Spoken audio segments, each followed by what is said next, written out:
It's possible that you or someone you know has received a coronavirus vaccine.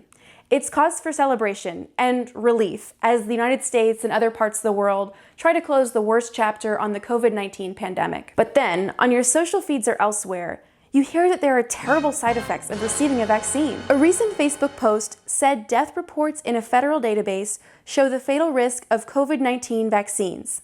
It goes down a list of patients, listing their gender, age, date of vaccine administration, and date of death. The implication? That the COVID-19 vaccine has contributed to the deaths of dozens of people, as young as 24. Hi, I'm Josie Hollingsworth with PolitiFact, and it's time for the Truth-O-Meter Minute. I'll say it once, and actually, I'll say it a whole lot to whomever will listen.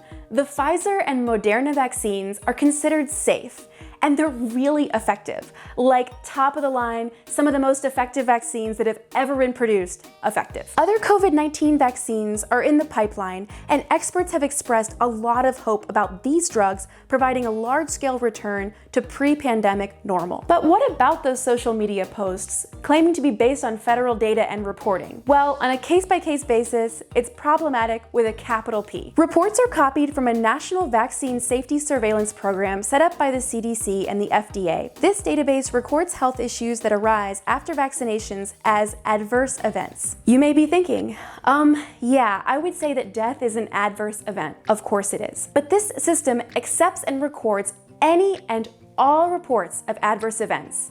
And it comes with can't-miss caveats. Reports may contain information that is incomplete, inaccurate, coincidental, or unverifiable. Without further study, vaccine experts say it's almost impossible to tell whether a particular adverse event is linked to a vaccine or would have happened anyway. The point of the database is to act as sort of an early warning system. It's for scientists to pinpoint issues that are widespread and do more research. The agencies warn against drawing inferences from individual reports, as the skeptics did on Facebook. Quick aside, anti-vax, vaccine skepticism, whatever you want to call it, it's been around in the US for centuries. Another time, I want to explore the extreme pushback that smallpox variolation faced in colonial America, all the way up until today's resistance to modern measles and coronavirus vaccines. The vaccine adverse events reporting system has been around in the US for a while.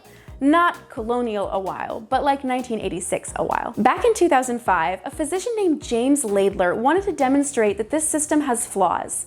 We don't know, but we can assume he was a Marvel comic book fan. He reported to VAERS that a vaccine turned him into the Incredible Hulk. For the record, he was not turned into the Hulk, but it is a really vivid thought.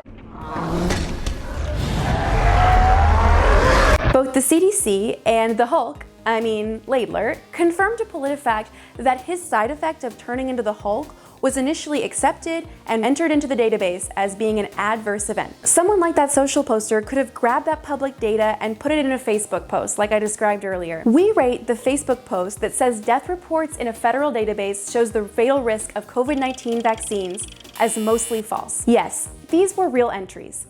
But the agencies that maintain these databases warn that individual reports in them should not be used to draw conclusions about whether a vaccine causes a particular adverse event. There's a lot you need to know about vaccines, including that vaccinated people may pass the virus on to others, so wearing a mask is still key. You can see all our fact checks on vaccines at politifact.com/coronavirus.